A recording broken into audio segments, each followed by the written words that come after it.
తిరుమలనాథ స్వామి బ్రహ్మోత్సవాల సందర్భంగా ఈరోజు ఇక్కడికి తిరుమలనాథ స్వామి దర్శించుకోవడం జరిగింది. ఈ ప్రాంత ప్రజల యొక్క ఎంతో భక్తి ప్రపత్తులతో ఆ దేవుణ్ణి విశ్వాసం ఆయన మీద ఉంచడం కానివ్వండి, ఆయన పట్ల అపారమైన జరుగుతుంది.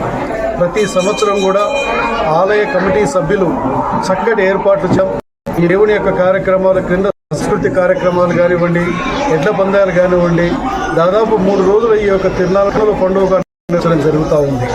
నేను కూడా ఇప్పుడే కింద ఏదైతే సాంప్రదాయమైనటువంటి బద్ధంగా ఎద్దుల పందాన్ని కూడా ఈరోజు ప్రారంభించాను. ఇక్కడ దేవుడిని కూడా దర్శించుకున్నాను.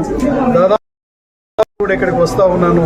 ఆ దేవుడి మీద ఉన్నటువంటి విశ్వాసం అనేది అచలమైనటువంటి విశ్వాసం నాతో పాటు ఇక్కడ ఈ ప్రాంత ప్రజల ఏది ఏమైనా కూడా తిరుమలనాథ స్వామి యొక్క దయతో, ఆయన యొక్క చల్లని కటాక్షాలతో ఈ ప్రాంతము మంచి వర్షాలు పడి రైతాంగానికి సమృద్ధిగా పంటలు పండాలని, వ్యాపారస్తులే కాదు అన్ని వర్గాల ప్రజలు సుఖ సంతోషాలతో ఉండాలని మనస్ఫూర్తిగా భగవంతుని వేడుకుంటూ నేను మీ దగ్గర సెలవు తీసుకుంటా ఉన్నాను.